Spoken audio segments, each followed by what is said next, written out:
Hi friends, நான் இப்போ திணை பொங்கல் எப்படி செய்கிறதுன்னு செஞ்சு காட்ட போகிறேன். அதுக்கு ஃபஸ்ட்டு தேவையான இன்க்ரீடியன்ட்ஸ்: திணை ஒரு 150 கிராம், சிறுபயிறு 100 கிராம், இஞ்சி கொஞ்சமாக சாப் பண்ணி வச்சுருக்கேன், 1/4 ஸ்பூன் மஞ்சத்தூள், தாளிப்புக்கு கருவேப்பிலை, தேவையான அளவு பெருங்காயம், 1 ஸ்பூன் மிளகு, 1/2 ஸ்பூன் சீரகம், 15 முந்திரி எடுத்து வச்சுருக்கேன். இப்போ ஒரு பாத்திரத்தில் திணையையும் சிறுபயிரையும் போட்டு நல்லா வாஷ் பண்ணி எடுத்துக்கலாம். திணையையும் சிறுபயிரையும் நல்லா வாஷ் பண்ணி எடுத்துகிட்டு வந்தாச்சு. ஸ்டவ் பற்ற வச்சு ஒரு குக்கர் எடுத்து வச்சிட்டேன். இப்போ குக்கர் நல்லா சூடாகட்டும்.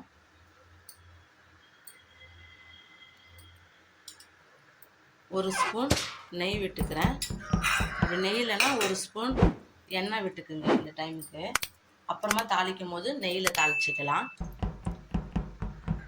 இஞ்சி, மிளகு, சீரகம் எல்லாத்தையுமே கொஞ்சம் கொஞ்சமாக போட்டுக்குங்க. இது நல்லா வதங்கி வரட்டும். தேவையான அளவு கொஞ்சமாக பெருங்காயம் போட்டுக்குங்க. நல்லா வதங்கிடுச்சு. இப்போது கழுவி வச்சிருக்கிற திணை அரிசியையும் சிறுபயிரையும் அதில் போட்டுக்கலாம். நீங்கள் இந்த நேரத்தில் கொஞ்சம் மிளகு, சீரகம் இது எல்லாமே கொஞ்சமாக இந்த நேரத்தில் போடனாலும் போட்டுக்குங்க. அப்படி இல்லைன்னா லாஸ்ட்டாக தாளிக்கும் போதும் போட்டுக்குங்க. இந்த டைமில் போட்டிங்கன்னா கொஞ்சம் ஃப்ளேவர் நல்லாயிருக்கும். அதனால் நான் இந்த டைம்லையும் கொஞ்சமாக போட்டுக்கிறேன். இப்போ தேவையான அளவு தண்ணி ஊற்றிக்கலாம். நான் இந்த கிண்ணத்தில் அளந்தேன். இதில் 1.5 கிண்ணம் வந்துருந்துச்சு. சிறுபயிரும் திணையும் சேர்த்து 3 பங்கு தண்ணி ஊற்றிக்கிங்க. அப்போ தான் நல்லா குழஞ்சி நல்லா வரும். நான் 4.5 அளவுக்கு வருது. 4.5 அளவுக்கு நான் 4லேருந்து 4.5 இந்த மாதிரி ஊற்றிக்கிங்க நீங்கள்.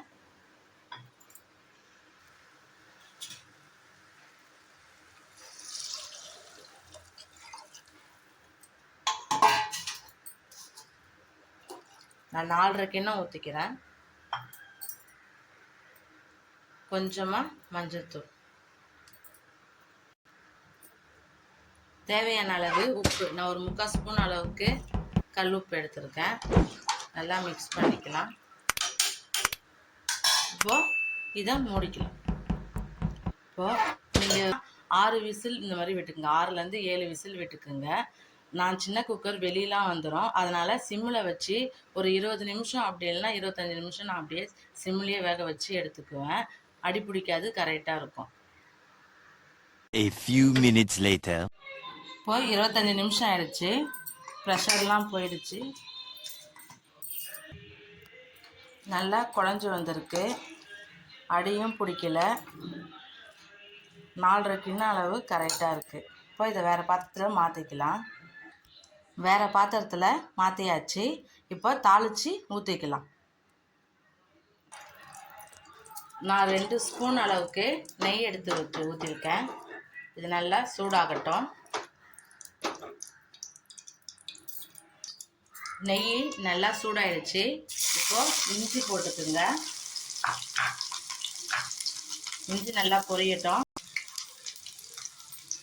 மிளகு, சீரகம், முந்திரி இதையும் போட்டுக்குங்க.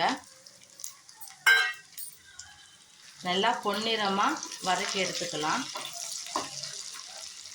நல்லா ஃப்ரை ஆகிடுச்சு. இப்போது ஃப்ரெஷ்ஷாக கருவேப்பிலை போட்டுக்குங்க.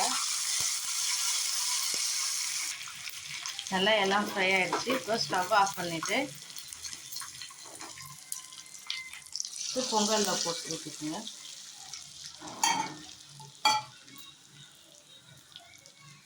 தேவையான அளவு கொத்தமல்லி,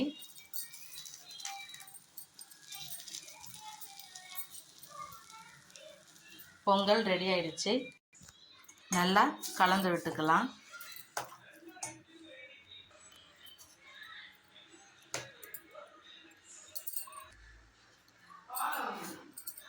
உளுந்து வடை செஞ்சுருக்கேன். நான் உளுந்து வடை எப்படி செய்யறதுன்னு வேறு ஒரு வீடியோவில் போடுறேன்.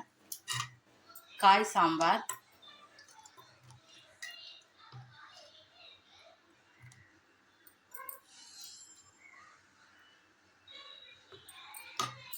சூப்பராக பொங்கல், சாம்பார், உளுந்து வடை எல்லாம் ரெடி ஆகிடுச்சு. சாம்பாரும் உளுந்து வடையும் எப்படி செய்யறதுன்னு நான் வேறு ஒரு வீடியோவில் நான் போடுறேன். அருள் குக்கிங் சேனலை லைக் பண்ணுங்கள், ஷேர் பண்ணுங்கள், சப்ஸ்கிரைப் பண்ணுங்கள். தேங்க்யூ ஃபார் வாட்சிங்.